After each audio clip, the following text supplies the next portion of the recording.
ওহ, কি যে গরম পড়েছে আজকে, মাথাটাই খারাপ হয়ে যাচ্ছে রান্না করতে করতে।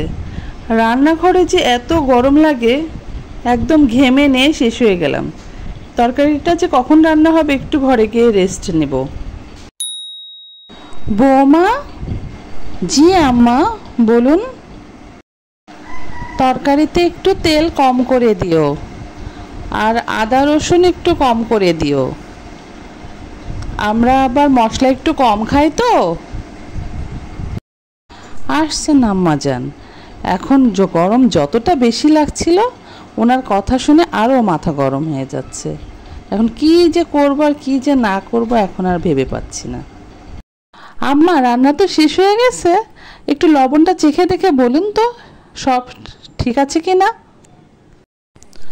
কই দাও দেখি, কেমন হয়েছে লবণ দেখি। লবণ একটু কমই হলো মনে হয়।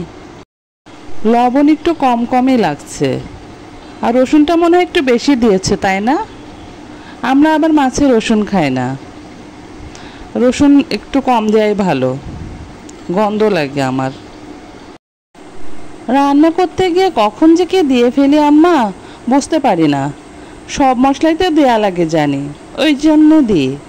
আমি আবার তো এত কিছু বুঝি না, রসুন কম দিলেই হয়, আদা কম দিলেই হয়। রান্না করছি এমনি নতুন নতুন, অত কিছু বুঝি না। নিজে একটু দেখাই দেবে কিনা, রান্নার মাঝখানে এসে খালি ফোড়ন কাটে। আম্মা, রান্না শেষে একটু জিরা গুঁড়ো করে দিবে মাছে, তাহলে স্বাদ লাগবে। বাদ দাও তো বাপু, এমনি মাছের তরকারিতে অনেক মশলা হয়ে গেছে, আবার এত জিরা টিরা দেওয়া লাগবে না। আমরা বাপু জিরা গুঁড়া দিই না মাছে। আমার মায়েরা আবার জিরা গুঁড়া দেয় তো দেখেছি, এই জন্য বললাম আর কি। আপনারা যেহেতু খান না তাহলে দিব না। আমরা বেশি মশলা খাই না, মশলা খেলে আবার বিভিন্ন ধরনের অসুখ হয় তো, আবার তোমার শ্বশুরের অনেক সমস্যা হয়। দরকার নেই বাপু। মনে হচ্ছে তরকারিতে একটু তেল বেশি দিয়েছো। এত তেল তেল আমাদের ভালো লাগে না, কিন্তু তেল দিও না বাপু বেশি। এতটুকু তেল না দিলে কি স্বাদ হবে আম্মা তরকারিতে?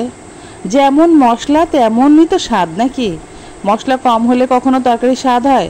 আর আপনারা তো খাইতে বসলে আবার বলবেন স্বাদ কম হয়েছে, এই হয়েছে সেই হয়েছে।